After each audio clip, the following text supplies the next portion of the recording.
এরপর প্রশ্ন হলো, আমার শারীরিক অক্ষমতার জন্য ভালোবেসে বিয়ে করতে চাই, কিন্তু বাবা মা রাজি নন।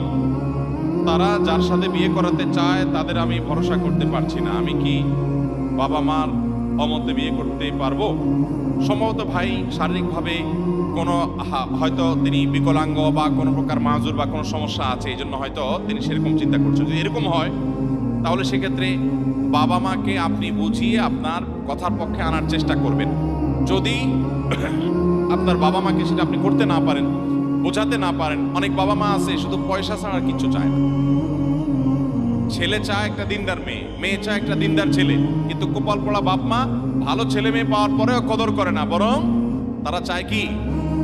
টাকা পয়সা। এই জন্য যে একটা কথা আছে না, যে আজকাল যত বিয়ে হয়, মানুষের সাথে মানুষের বিয়ে হয় খুব কম, বেশিরভাগ হয় টাকার বস্তার সাথে ময়দার বস্তা। এক পক্ষ ময়দার বস্তা, আরেক পক্ষ টাকার বস্তা। আল্লাহ তাআলা আমাদের মানুষের সাথে মানুষের বিয়ে করার তৌফিক দান। তো বাপ মারা যদি এরকম হয় তাহলে সেক্ষেত্রে তাদের কথা না মানার অধিকার বা রাইট আপনার থাকবে, কিন্তু পুরো বিষয়টা পর্যালোচনা করতে হবে যে কোন পর্যায়ে।